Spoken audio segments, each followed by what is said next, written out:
Welcome everyone, now for real, to Japanese 101 lesson 12. Let me just tune down the music to familiar levels, and then I would say, let's get started. This one. Alright, so quick recap, right? Last time we talked about compound sentences for the first time, right? We talked about how can we combine two clauses which could usually stand by themselves. How do we combine them? How do we use the words kara and node to express some sort of causality, to sort of say, because this other thing happens. So, I want to expand on that today and talk more about compound sentences. It's going to be very similar in style, but now we're going to focus on how we can use the te form that we're already familiar with, hopefully, to make compound sentences as well. And we're going to look at some ways to do that, and with different ways that this can be expressed, basically, using the te form. So, first thing that we got to do, let's do a quick recap for te form, okay? Recap. Because I believe in repetition, and I think everything needs to be repeated a few times for you to really process it, or for anyone, for that fact. So, quick recap. What is the te form, okay? The te form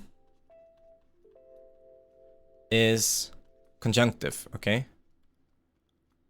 Conjunctive. The te form is conjunctive. That means it links things together. Conjunctive in grammar always means that stuff gets linked together. That's also where you get the word conjunction for stuff like and in English. English has the word and, which is a conjunction. It links two clauses together. At least it has the ability to do that. Sometimes and also just links to noun. That is a bit different. In that case, I think, I don't know, that would probably still be called a conjunction. I'm not quite sure. Anyways, but when you're, generally conjunctions are used to link things together, and conjunctives are, or can be, conjugations of words that fulfill the same purpose, right? That basically allow us to link things together, to make clauses link together. And the te form is one of those forms. Now, it's by far not the only form, obviously. There's other conjunctive forms in Japanese grammar, but te form is one of the most prominent ones, the one that shows up almost the most. So, that's why te form is so important. You can't really go far without seeing te form show up somewhere. And I myself have reaffirmed this belief when we were reading the graded readers together on the reading session. This shows up all the time. So that's another reason why I wanted to go over this, because it's very important just in general. It's just so common, right? So, te form is conjunctive. That's our first thing that we need to remember. And the second thing is we need to remember how to conjugate it. And for, whoa, I am deleting on the wrong layer. Why does, oh no, did I write on that layer? That's unfortunate, isn't it? Wait, let me just do this. Give me a second. I have a thumbnail here. Open recent. There we go. Sorry about that. That's probably easier. All right. So let's do compound sentences 2. Hey, thank you for following Spicy Nun. Thanks. Appreciate it. All right, real quick, because I was writing on the wrong layer. Okay, now everything works again. So real quick, how do we make the te form? We learned a few episodes ago when we discussed the te form. It's basically you need to know the past tense, and then you just change whenever it's ta or da, you change that to te or de. And I have a little thing that I have here that I can show you, which is in here, and I don't think it's this lesson. It is, okay, lesson 6, so it would be here, right? Yes, here you go. So this is our chart that we had for the past tense, if you remember that. And I used this as well when we were doing the te form lesson. Basically, can I move this? Basically, we have these characters, or let's go Let's go from this side, okay? We have r, tsu, and u, which become ta. So we can make examples such as, for example, for u, you could have utau. Utau means to sing. But instead of going to small tsu and ta, we will go to small tsu and te, right? And then the same thing here, instead of shita, we will go to shite. Instead of ita, we will go to ite. Ida will go to ide. And nda will go to nde. So that's the basic thing, right? As long as you remember this, you'll be able to do all te forms ever. And for ichidan verbs, of course, it's even easier. I always forget about ichidan verbs, but I shouldn't. Ichidan, all you do is, of course, just stem plus te, okay? And the stem is just removing ru, okay? We've talked about this many times now, but it helps to stress it again. Taberu simply becomes tabe, and then you just add te, okay? Just remove ru and replace with te, that's all it is. So that's for ichidan verbs. So that is how you make any te form that you're ever gonna need. Whether it be a godan verb, where you can follow this pattern here, ta, shita, ita, ida, nda, those are all the possible ones. Just instead of having an a sound, add an e sound, so you get te, shite, ite, ide, and nde. That's it. It's very simple. It's exceedingly simple. So that's how you make the te form. Now, last time we talked about the te form, I just introduced it to you. I showed you how to conjugate it, and I showed you one specific use where it combines with the verb kudasaru or kudasai to form a please do that action for me kind of structure. So such as, you know, such as yonde kudasai, please call, or please say my name, or whatever, something like that, right? So that was last time we talked about how to use te kudasai. Now today I want to talk about something a little bit different. The principle is going to be the same. We're going to operate on the principle of having one clause, okay? Having clause 1. I like these square brackets that I do. I think they work really well. We have clause 1 and we have clause 2, okay? And whereas last time we used something like kara or node, right, to link these two, today we're just going to use the te form, actually. So we're going to have something, te form, and then the second clause. And the easiest way, if you remember this, I think I mentioned this in the past at some point as well, is that the simplest possible clause is just a verb, just a predicate to be precise. Tero-san, konnichiwa. So the simplest, remember this, right? Yeah, sure, let's make it red. Simplest clause is just a predicate, let's do just a verb so that it doesn't get too complicated, is just a verb, or rather, you know, or just predicate. So because we can have other words which can function like that, so a bit more general would be just a predicate, right? Just predicate. What I mean by that is, remember we talked about this last time as well, e-adjectives, for example, such as oishii, can function as predicates. So theoretically, just saying oishii would be a clause and a completed sentence, grammatically speaking. So that could work, right?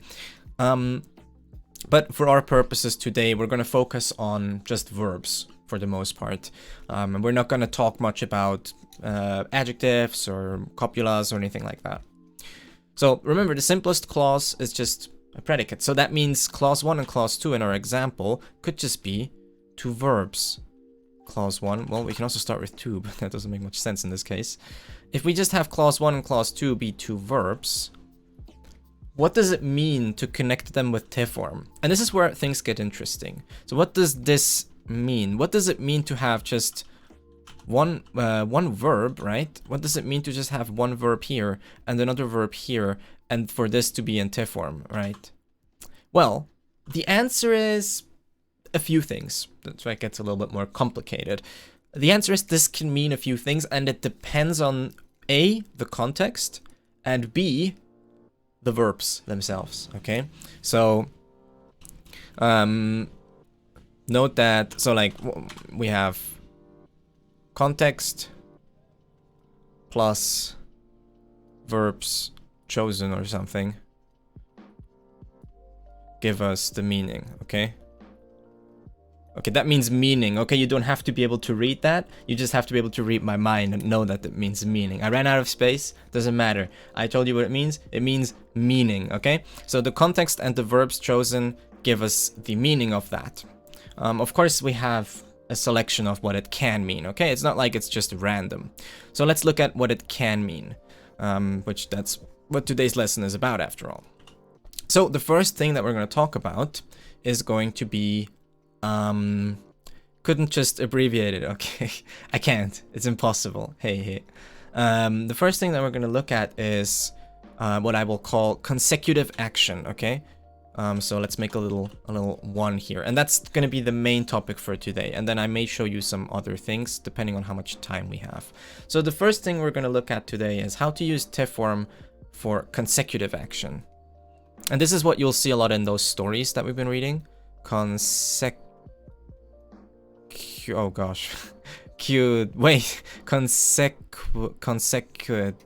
do you even spell that? Wait, consecutive. English spelling is an abomination.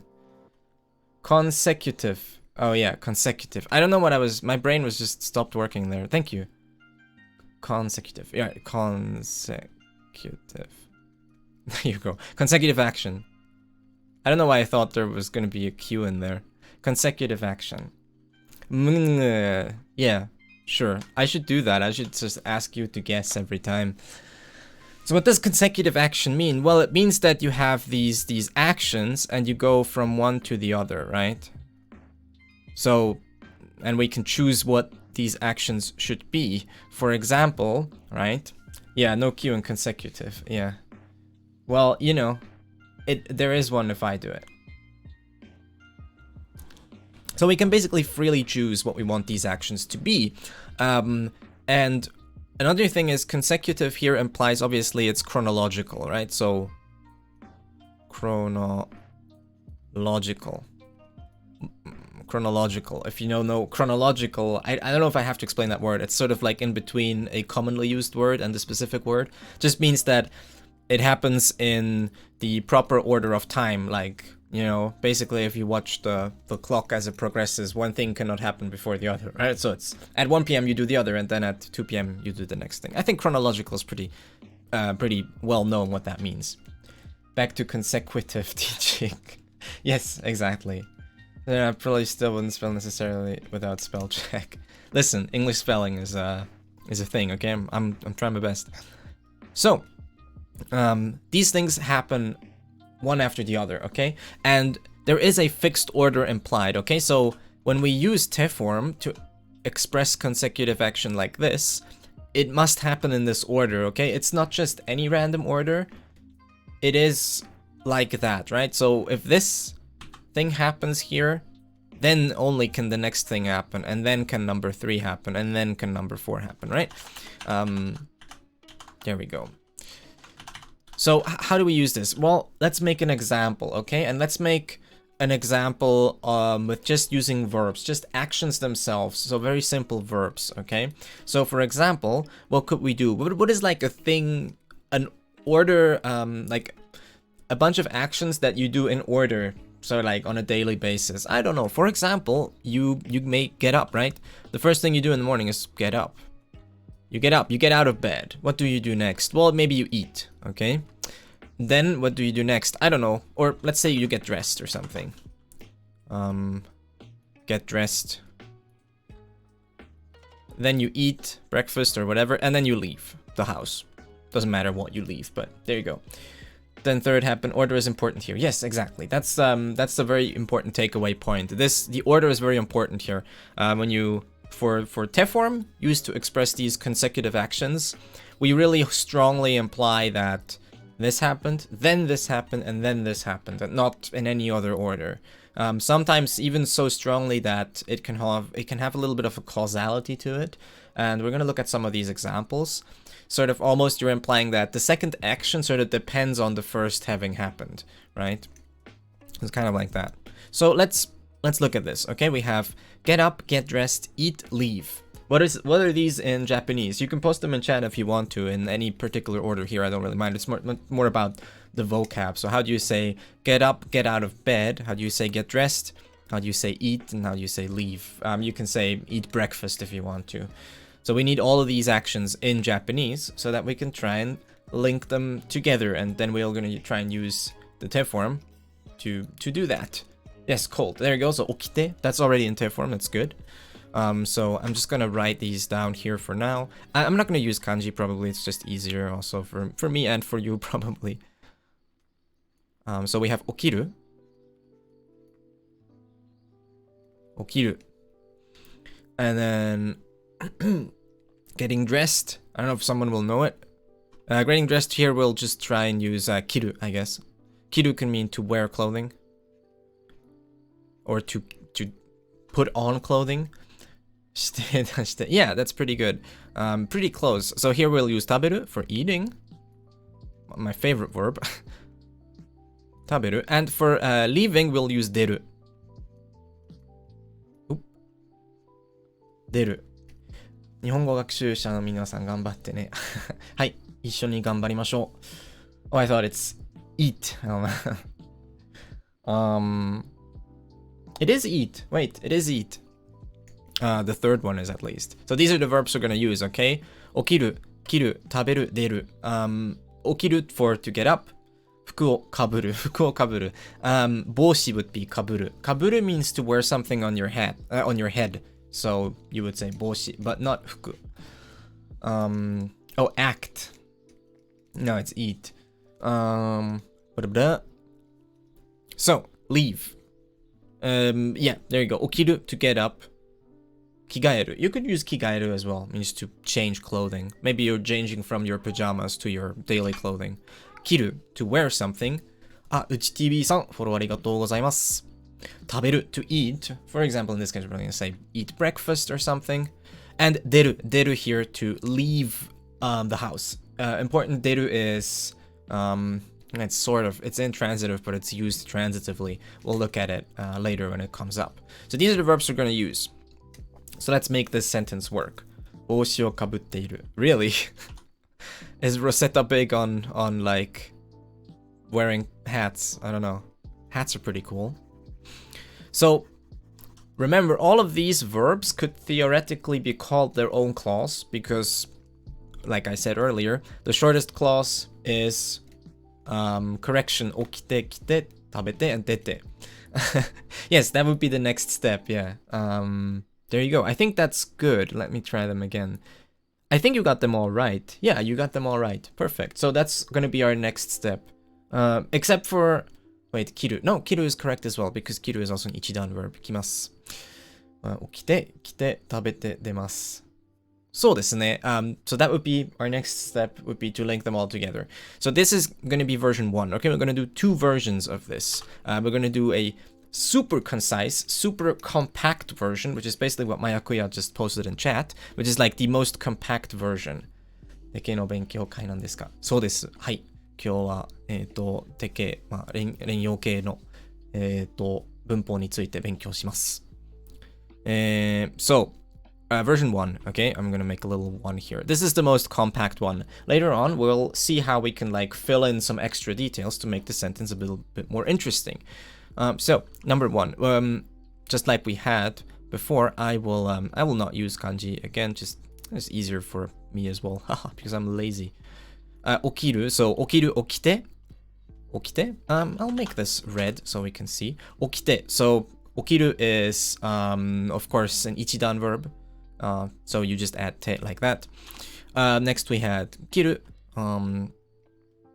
So we just do kiru or kite here, also an ichidan verb. So kite, and then we do tabete, tabete,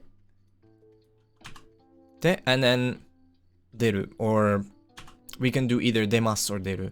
I will just go with simple standard tense here for simplicity, but of course you can also just write demasu. It's the same in this case. And remember, politeness, okay, that's another important thing. Politeness here will definitely be expressed with the last verb, okay? So if we wanted to be polite, we would instead write, I'll make like a little thing down here, maybe like this, demasu, okay? But that thing, the act of adding demasu here, makes the whole thing polite, okay? So this makes this whole thing polite. You do not add politeness in the middle here. You leave it for the last one in this case. There is mashite, but it's not really used that much, or like, you don't have to. Chris Pop, hey, how are you doing? Welcome. Hey, Rabakung. So for now, let's keep it at that. We'll leave the politeness for the end, okay? And you can do this. This is definitely not wrong. It's actually more common. Using like mashite is actually more for like specific situations when you want to be like extra polite or something. And sometimes using mashite too much can sound really awkward. So it's totally fine if you remember, oh, I'll leave the politeness until the end of the sentence, right? And not the end of the clause, but really the end of a sentence. Because remember, theoretically we have 1, 2, 3, 4 clauses here. Or 3 twice. We have 4 clauses here, plus or minus, because we have 4 verbs that all stand together. And as we add additional information, you will see that these really are separate clauses. Like, each of these clauses here can be expanded with additional information, while keeping the underlying structure kind of the same. So what does this mean, right? This itself means get up and then wear something and then eat something and then leave. That's what this kind of means. And you can translate this in many different ways, but that's the meaning it implies, is that action 1, get up, then action 2, wear, then action 3, eat, then action 4, leave. And once again, where verbs are added together, we use conjunctive forms, right? Here, verbs are added, or clauses are added. This is where we rely on the conjunctive. Here, it doesn't go on, right? There's nothing here. So we don't use the te form here. We just use the sentence ending form or the dictionary form, because the sentence is over. We have nothing to add. So it needs to be a sentence ending form, okay?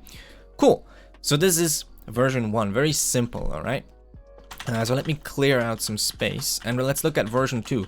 And version 2 is going to be the same sentence, but let's try and add some interesting stuff. For example, we could add like a temporal pronoun, so such as asa, which means in the morning, or in the morning. Yeah, like in this case, you would translate it as that, in the morning, right? Asa okite, getting up in the morning. How's that different from tari?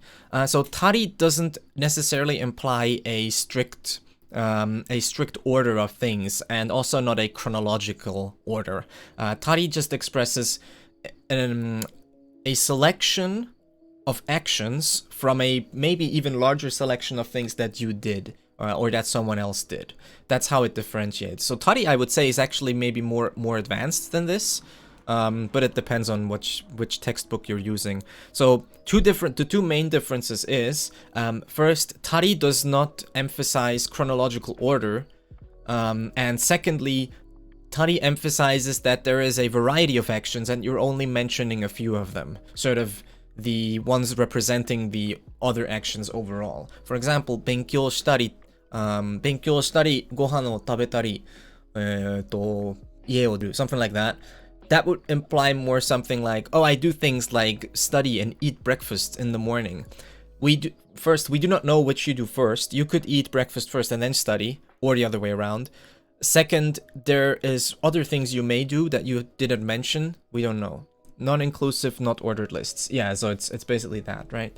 Is it like ya with nouns? It's actually very similar to ya with nouns, yes. That is true.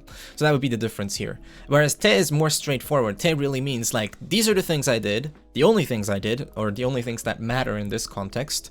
No extra action is implied, plus it was in this order. It needs to be in this order.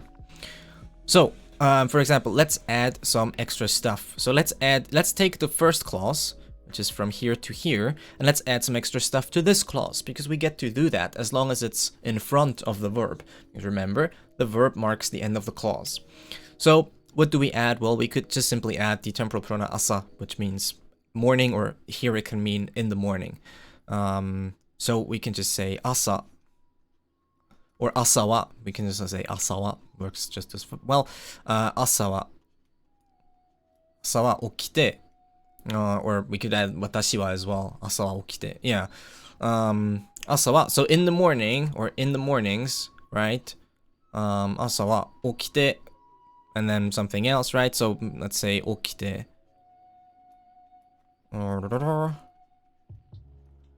起きて I'll make this red again. Can 起きる take から to as ベッドから起きて yeah, that can work actually. ベッドから起きて yeah, that can actually work. That's pretty good too. So you can add all kinds of things. 朝は起きて so in the mornings I wake up and then so another thing that you sometimes see is a comma, but it's not necessary. Sometimes people will add commas. They can help with readability or legibility of your sentence sometimes, depending on how long it is. And it can help the reader sort of make a pause. So if I add a comma here, it would be 朝は起きて and then I take a little breather. I'm like, okay, pause, and then the next thing. It's not required though. It's completely optional. So we are going to leave it out for now. Or actually, I am going to leave it in so that we can see even more clearly where the clause ends. So no rules for commas in the end. Yes, like I've mentioned in the past, there are really no rules for commas in Japanese because commas are not a thing that was used in Japanese until like 100 years ago. The only rule is no rule, basically. What about periods? So full stops or periods work, for all intents and purposes, they work the same as in English. It's just the end of a sentence. You wouldn't put a thing here because, like, you know, best kind of commas, to be honest, list rules for commas. Yeah, list rules for commas, exactly. You could put it here, but that would be a bit weird because, remember, this is a conjunctive, so we would want the sentence to go on. This can only happen if you're implying the rest of the sentence. But yeah. Alright, 朝は起きて and then here we'll just be like really simple with our thing. We'll just say 服を着て which means I'll wear some clothing. You can be used for questions though. Yeah, well, if you use ka, then yes, that's true. They can be misleading if we expect them to follow the same rules as in English. Yes, so commas, again, like, commas are mostly just used however people want them to use in Japanese. The basic rule that I can give you is commas are used when the person writing wants the reader to take a little break. Wait, did you change your... You keep changing your name, Konagawa. Hello, Hotame. There, I had to think. I see. そうですね. Sorry, I hit F, that's why things flashed. So here we'll use 服を着て. 服を着て. And again, keep in mind, all these are separate clauses. So generally, a particle like お will sort of have effect within its own clause, but not much beyond that. So here, 服を着て marks the direct object 服, but only within this clause. So only within this little part of the sentence. So 服を着て 服を着て I put on some clothing. Next thing I do, maybe I say 朝ごはんを食べて. So once again, 朝ごはん. I'm gonna try not to write this too badly, but still with enough space. 朝ごはんを食べて. And I'm gonna run out of space here, so maybe we're just gonna stick with these and then just write 出るを食べて. And again, here we have another o. That's okay. We can have one here and here. It's completely unambiguous because we know this o marks the direct object for this clause, for this verb.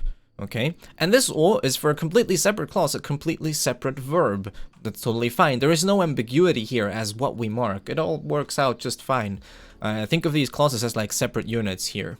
Sometimes things get a little bit more complicated. Can I use semicolons? You can use whatever you like. I don't think Japanese use semicolons that often though. So again, there's no ambiguity here. We know what these object markers mark. It's pretty clear. So 食べて. And then, because I'm running out of space, I'll just say 出る. That's just me. We could have 家を出る, which means leave the house. So if I want the subject to carry over to the next verb, I make the topic 寿司は買って食べた. Yes, generally that you could do it like that. Sometimes things can carry over. They don't have to, but sometimes they do. So an example of this, you could mark a object that will kind of stay the object. So for example, what could we do? We could do something like 服を選択して yeah, 服を選択して 干して which means to dry them, and then maybe タンスにしまう put them in the drawer, put them away in the drawer, I don't know, something like that. Isn't all more common here in that sentence? 寿司は it depends. It's a little bit of a question of what exactly you want to express. When someone says 寿司は買って食べた, I feel like in that case, with the past tense and everything, 寿司を買って食べた is probably a little bit more appropriate, though it depends. The object would carry over unless you introduced a new one. Yeah, maybe I should say it more like that, right? Like, if you don't introduce a new object, it may be carried over. I should say it like that. It may be carried over. That's fine. But you can also introduce new ones. So it's like, you know, it's both. Both works. I feel like this must work in English as well. Well, in English we would use pronouns. We would say, I bought a piece of bread and then I ate it. So instead of saying, and then I ate a piece of bread, we would say it. So it also carries over, but only with the use of pronouns. In Japanese, it simply implicitly carries over, basically. Yeah, we would just, we would replace it with sysvar. Exactly. So, but there you go. This is the gist of it. And you can use any sort of consecutive action, and you can make clauses as long as you want, and then just end them in te form, and then keep that thing going, basically. And it will imply this sort of chronological order of things that happened. Asa wa okite, I get up in the morning. In the mornings. So with this asa wa, it makes it sound a little bit like I'm describing my morning routine. Like, that's just what I do in the mornings, right? In the mornings, I get up. 服を着て, I put on some clothing. 朝ごはんを食べて, I eat some breakfast. And then 出る. I leave. Maybe more natural here would be 家を出る. I leave the house. 家を出る. That's the weird usage of 出る because I'm pretty sure. Let me just confirm this so that I don't talk out of my, you know what, 出る.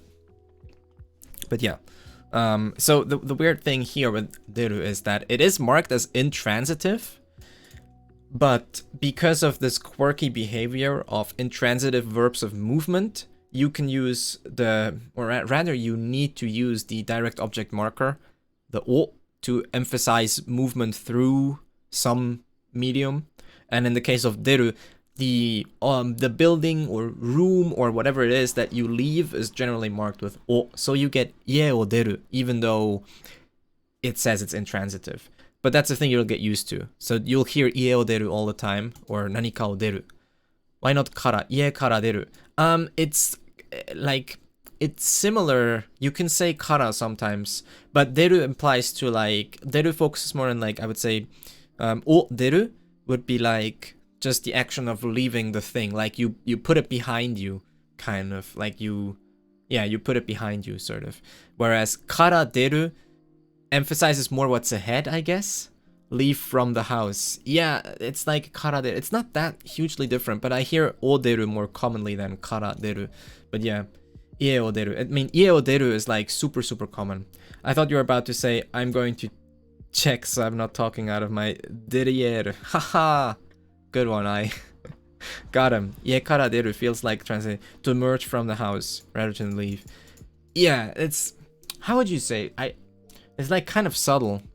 家に出る. I cannot. No, 家に出る, 出る, both are not used. 家に出る. Well, I have to think about 家に出る. No, I don't think so. That doesn't make sense. Also, there's like the directions there are kind of messed up. So I'm trying to think if you could say like to exit something and then be at the house, but no. Appear in the house. 家に出る. Maybe appear at the house. 家で出る. Yeah, well, you could say ie de deru, but then we don't know what you come out of. We know where you come out of something, but it's left out. That's a bit of a weird question. Well, maybe ie de deru does work, because these are so specific. I'd have to think of like, because theoretically you could say like ie de kaban o deru or something, or ie de kuruma o deru or something like that. I don't know, exit your car in the house or something, at the house. So maybe, but yeah, it's involves some other things. It's where the action is checkmate. Checkmate. Yeah, you got me. There you go. Yeah. 難しいです. Yeah, but we're trying to make it difficult. Like, let's be honest here. This is difficulty that we have created for ourselves. Like, these are usually things that you don't really have to think about. It's fun to talk about them. Ayafumi-san, konnichiwa. It's fun to think about it, but like, going into such specifics is often confusing, unsurprisingly. That's the best difficulty, yes. Take it from someone who spent 5.5 hours on a Dark Souls challenge run without any results. Better to keep it simple for now. Definitely, yes. So, this is number 1, consecutive action, okay? This is really simple, but you'll see it all the time, so keep this in mind that when you have these, you can sometimes have like whole sentences, right? Like whole lines of stuff. More DS today? No, not today. I'm also just too tired. We're gonna read again today, though, if you're up to it. If enough people show up, we're definitely gonna do more reading. Blah, blah.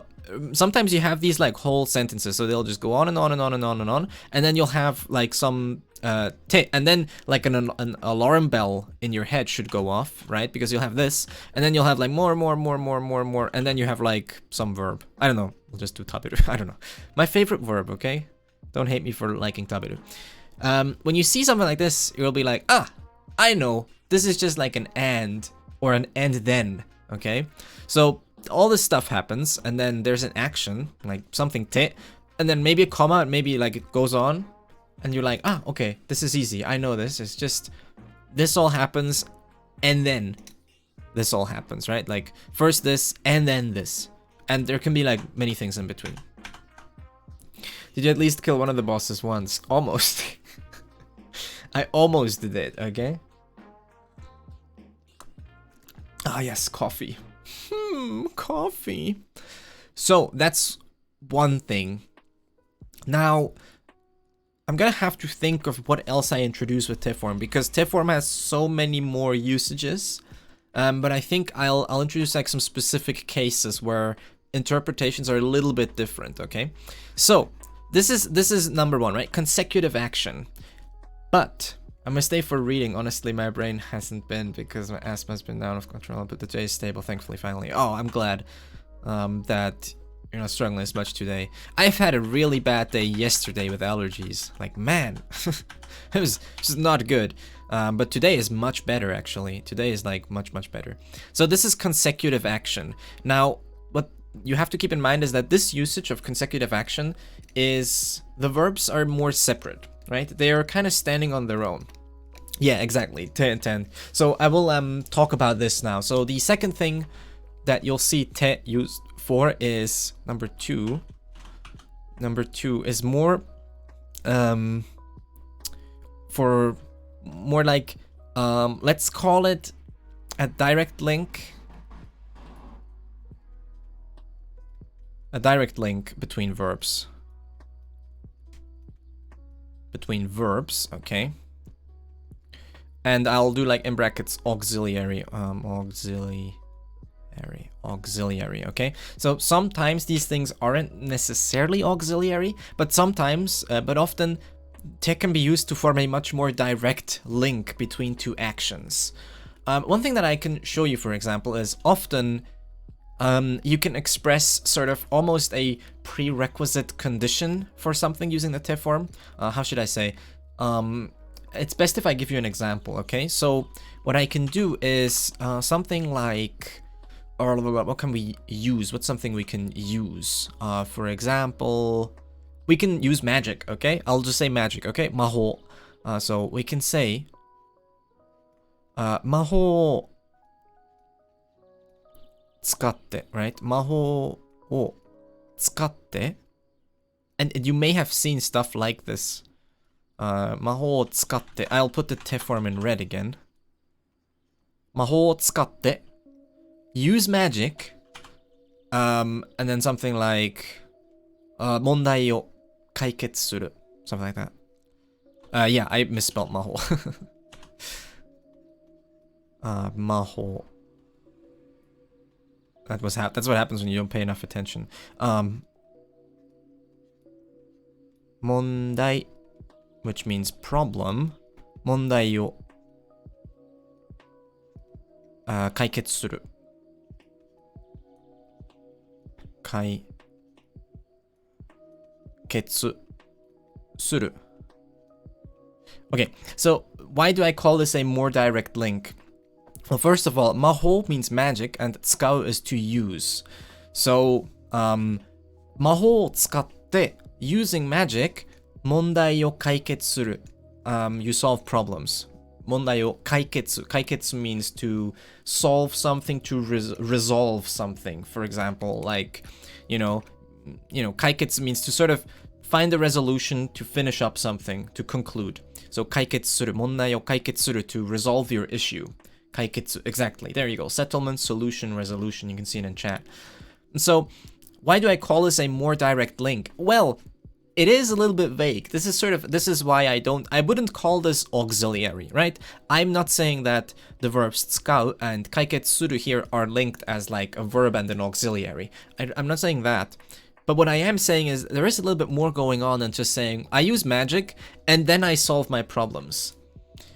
In essence, that is what's going on, but it's also more direct because when you phrase it like this, the heavy implication is that if it wasn't for you using the thing that you did, you wouldn't have been able to solve the thing. It's almost like this condition here, or this sentence, this clause, 魔法を使って is what enables us in the first place to move on and then do the other thing.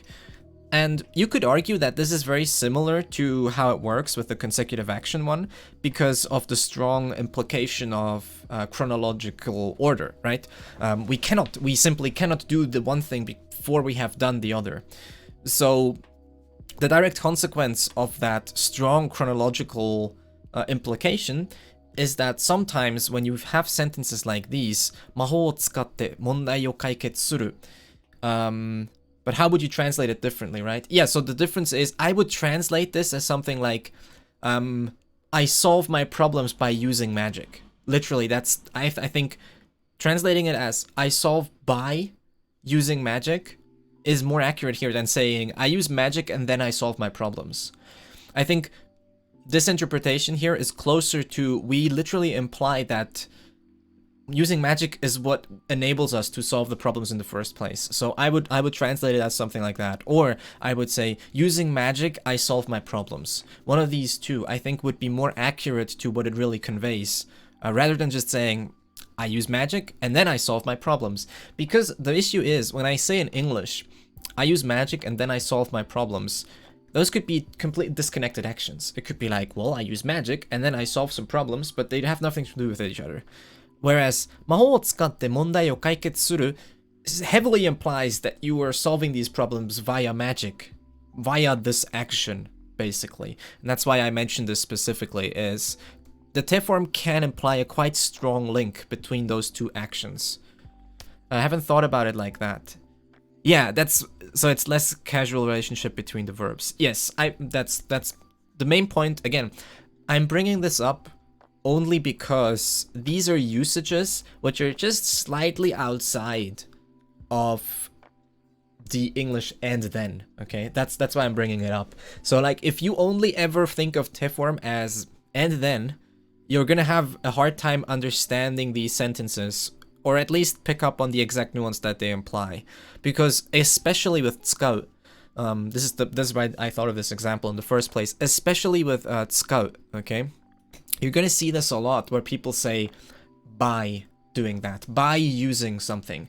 For example, I can say 本を使って情報を調べる. Using a book, I look up information, or I look up information by using a book.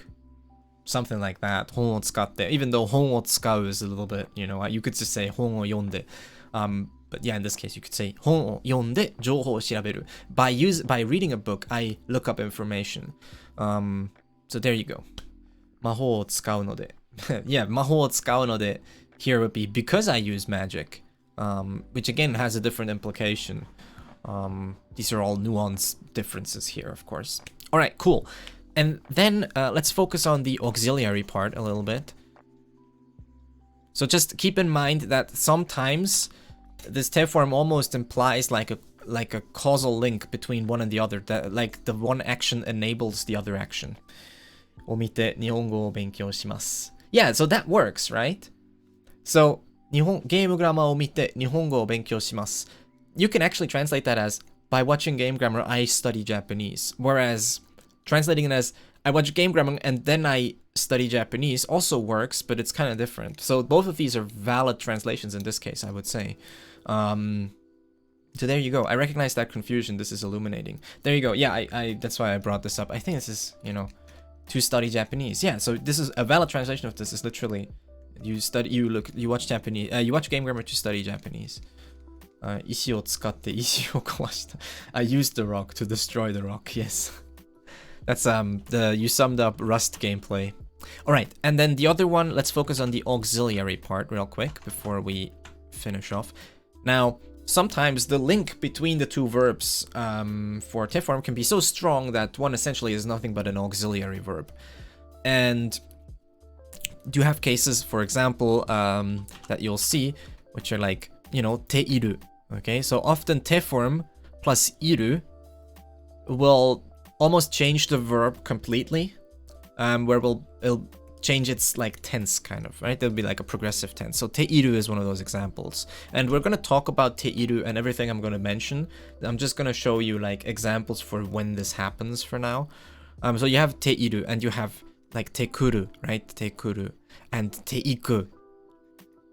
Te iku, right? And what are other ones? Te shimau. Very common. Te shimau. So all of these, shimau, these will be listed as auxiliary verbs in certain use cases. So here the link between the verb here, so this squiggly line implies that there is some verb in its past tense stem form right here. So here is like a verb, right? All of these will be linked so strongly to this other verb that we'll basically treat them as auxiliaries, modifying the first verb, and not really as separate actions at all. Okay? So yeah, these are examples for that. So there you go. Te oku mo. Yeah, te oku is another example. And you will actually see this listed in the dictionary. If you look up something like oku, you will see that it's listed as a godan verb up here, and then it's listed as an auxiliary verb, usually playing kana after the te form of a verb. See? So these usually will have a ohayou gozaimasu. These will usually have a separate dictionary entry, which is good. That helps us. Usually playing kana after the te form of a verb. And because these are so different from their basic usage, they'll often be listed separately. And I'm pretty sure for all these that I listed right here, you'll see a similar thing. Where is it? Auxiliary? Auxiliary verb, there. Ittekuru. So you have here auxiliary. And then let's do iru as well. I lost thought I would have watched this again sometime. Yeah, sure. 日本人じゃないです。僕はスイス人です。いる auxiliary verb after the te form of a verb. Just so you know, you can actually use dictionaries to find out this kind of information as well, which is really nice. So there you go. That was compound sentences part 2. Today we're only at 50 minutes, but I think that's pretty good. Usually go longer. Do you have any questions right now? Any burning questions? And keep in mind, all of this that I listed down here will be discussed in future episodes in much more detail, because these are topics that are definitely worthy of their own episode. So don't worry too much about these. These are just examples for when auxiliaries are used with te form, and we're going to look at that. And I think one of the next few lessons that we're gonna do is definitely gonna talk about te iru as well. 日本語上手です。こいつはこいつって。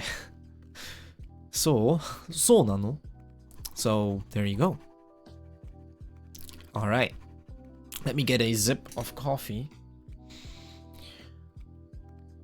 Oh. And with that, I think we conclude lesson 12. I have to apologize because I've been so behind with the subscriber documents. I've only made like half of them. I've been thinking of like skipping a week of lessons maybe to catch up on some of them. Hopefully I can motivate myself to work a little bit harder on them like this week so that I can catch up. Because I really do want to keep making them. So there you go. That was lesson 12. I hope to see you next week again for Japanese 101. If you want to watch these, if you want to catch up a little bit, I have been catching up on uploads now, which is good. You can find them here on a playlist on YouTube. A new one just came out yesterday. Well, a new old one. It was the one from like 2 weeks ago. And the next one is scheduled for Friday, so we're gonna have 2 uploaded this week. And yeah, you can skip, just let us know. Yeah, I might do that.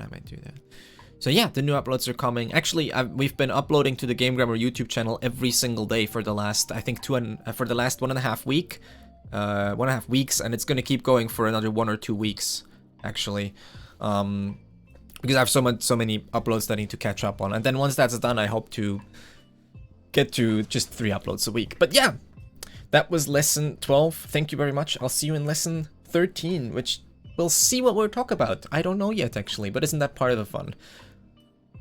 Wait and find out with me.